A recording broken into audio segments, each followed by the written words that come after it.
Hi friends, শর্মিরাজ ব্লগে তোমাদেরকে অনেক অনেক ওয়েলকাম। আশা করি তোমরা সবাই ভালো আছো, আমরাও খুব ভালো আছি। আর আজকে এখান থেকে আমি আমার ভিডিওটা স্টার্ট করলাম। তো আজকে হচ্ছে 1 জানুয়ারি। তো আমার মেয়ের জন্মদিন হচ্ছে কালকে। তো কালকে যেহেতু ওর ফ্রেন্ডসরা কেউ থাকবে না, ওর জন্য ওরা আজকেই এসছে ওকে কেক কাটিং করাতে। তো আজকে আবার আমাদের পিকনিক, যেহেতু 1 জানুয়ারি, ওর জন্য আমরা আজকে পাড়ার মধ্যে পিকনিক করব। তার মধ্যে সন্ধ্যাবেলায় সবাই রেডি হচ্ছিলাম, তার মধ্যে ওর বন্ধুরা সব এসছে ওকে কেক কাটিং করাতে। তা ভাবলাম তো ওইখান থেকে আমি আমার ভিডিওটা স্টার্ট করি। তো ভিডিওটা স্টার্ট করলাম, করার পরে এখন রেডি হয়ে গেছি, সবাই রেডি হয়েছি পিকনিকের জন্য একদম। আর যেহেতু ওর জন্মদিন কালকে, তো আজকে রাত্রির 12টার সময় ভেবেছিল ওরা কেক কাটাবে, কিন্তু অত দূর থেকে আবার সবাই আসবে যাবে, অনেকটা হবে, সেজন্য ওরা সন্ধ্যাবেলায় এসছে। আর কালকে অ্যাকচুয়ালি ওর বার্থডে,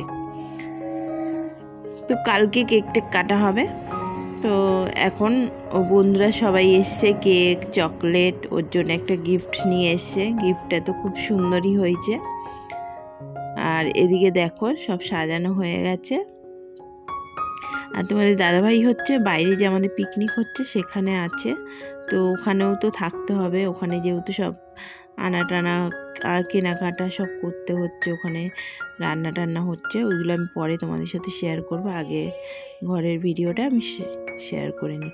তো দেখো এখানে কেক কাটিং হচ্ছে, এখন হচ্ছে মাম্মাম কেক কাটছে। তো ওর বয়স হলো 16 বছর। তো এখন আমি আর মাম্মাম যদি একসাথে বেরাই, তো আমাদের দুজনকে কেউ বলে না যে ও আমার মেয়ে, বোনই বলে বেশিরভাগ। তো কি হয়েছে, ব্যাপারটা হচ্ছে আমার তো অনেক ছোট বয়সে বিয়ে হয়েছে। তো আমার বয়স যখন 17 বছর তখন মাম্মাম হয়েছে। তো কতটা ছোট ছিলাম, তো তোমরাই চিন্তা করো যে 17 বছর বয়সে আমার মাম্মাম হয়েছে। সেই কারণেই ওকে ওর আর আমার মধ্যে বেশি ডিফারেন্স নেই। তো ওদিকে কেক কাটিং হয়েছে, ওদেরকে একটু কেক টেক খাইয়ে দিলাম, খাইয়ে টাইয়ে দিয়ে ওরা চলে গেল। তো এবার চলে আসলাম পিকনিকে। তো পিকনিকে আমরা নিজেরাই রান্না টান্না করব, আনন্দ করব। কারণ কি বলো তো, পিকনিকে নিজেরা দেখবে রান্না টান্না করে খাওয়া দাওয়া করলে সেটা একরকম আনন্দ। আবার আমরা নিজেরা আনন্দ করছি, ধরো লোক দিয়ে রান্না করালাম, সেটাও একটা দেখবে আলাদা আনন্দ।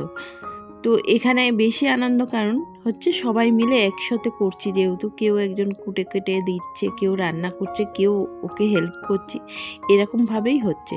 আর আজকের ভিডিওতে দেখো, সন্ধ্যে থেকে 6টা থেকে রাত 2টো অবধি আমাদের পিকনিকটা হয়েছিল। তো দেখো অতক্ষণ টাইম ধরে তো তোমাদের ভিডিওটা দিতে পারবো না, তো দেওয়া সম্ভবও না। সেই কারণে কেটে কুটে খুব জোর 5 থেকে 10 মিনিট করে তোমাদের সাথে শেয়ার করব।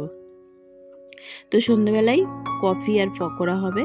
তো কফিটা হচ্ছে ঘরে, আর এখানে সন্ধ্যেবেলায় চিকেন পকোড়া ভাজছে। আর রাত্রিরের খাবারে রয়েছে হচ্ছে ফ্রাইড রাইস হবে আর চিলি চিকেন হবে। তো পকোড়া ভেজে এখন আমরা কফি পকোড়া টকোড়া খেয়ে নিলাম। খেয়ে নেওয়ার পরে আর এখানে ফ্রাইড রাইসের চালটা ভিজিয়ে রাখা হয়েছে। আর এখানে সব সবজি টবজি সব আমরা সব কেটে কুটে সব গুছিয়ে দিচ্ছি। আর এই হচ্ছে আমাদের দেওর, ওই হচ্ছে রান্না টান্না সব করবে। আর এখানে দেখো বক্স হচ্ছে আর বাচ্চারা আনন্দ করছে। এই পিকনিক টিকনিক কী বলো তো, বাচ্চাদের জন্যই মেন উৎসাহ। তো বাচ্চারা যতটা আনন্দ করবে দেখবে ওদের মন টোন সব ভালো থাকে। পড়াশোনা একঘেয়েমি পড়াশোনার মধ্যে থাকলে দেখবে বাচ্চাদের মন অন্যরকম হয়ে যায়। বাচ্চাদেরকে খেলাধুলা আনন্দ পড়াশোনা সব কিছু দিতে হয়, তবে ওদের মন টোনও ভালো থাকে। আর ওদের বলতে না, নিজেরা দেখবে সবসময় একঘেয়েমি একটা কাজের মধ্যে পড়ে থাকলে দেখবে একটা মানুষ অন্যরকম হয়ে যায়। কিন্তু দেখবে আনন্দ সব কিছুর মধ্যে সবাইকে, ছোট বড় সবাইকেই এটা করতে হয়। তো এখন দেখো বক্স চালিয়ে সব নাচানাচি হচ্ছে, আর এদিকে আমার দেওর রান্না করতে করতে ও উঠে নাচছে, আর ওদিকে আমি গিয়ে আবার চিলি চিকেনটা করলাম। তো এখন বাচ্চাগুলোকে খেতে দেওয়া হয়ে গেল। আর আমরা চেয়ার টেবিলের ব্যবস্থা করিনি, কারণ হচ্ছে কি বলো তো, এরমভাবে যে একটা আনন্দ সেটাই একটা আলাদা, যেটাকে বনভোজন বলে, পিকনিক বলে, যাই হোক অনেক অনেকে অনেক কিছুই বলে, অনেক নাম আছে। তো আমরা পিকনিকই বলছি। তো এখানে দেখো বাচ্চাগুলো অনেকটা রাত হয়েছে, ওদেরকে খাওয়া দাওয়া দিয়ে দিলাম। এখন প্রায় বাজে হচ্ছে 12:30। তো যেহেতু সবাই নাচানাচি আনন্দ করছিল সে কারণে আর দেরি হলো।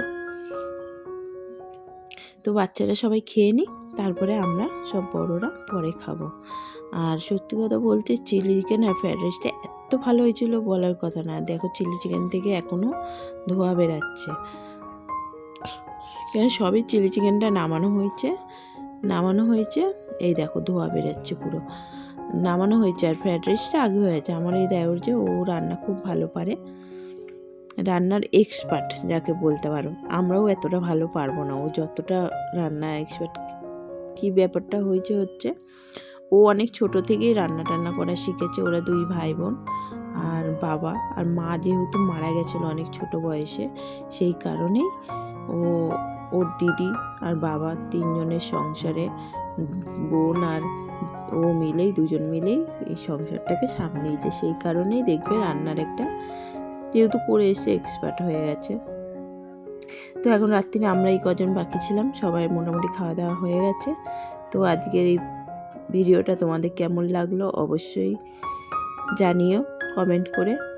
আর ভালো লাগলে অবশ্যই লাইক করো, আর আমার পুরনো ভিডিওগুলো ভিজিট করো, ভালো লাগবে তোমাদের। আশা করছি তোমাদের ভালো লাগবে।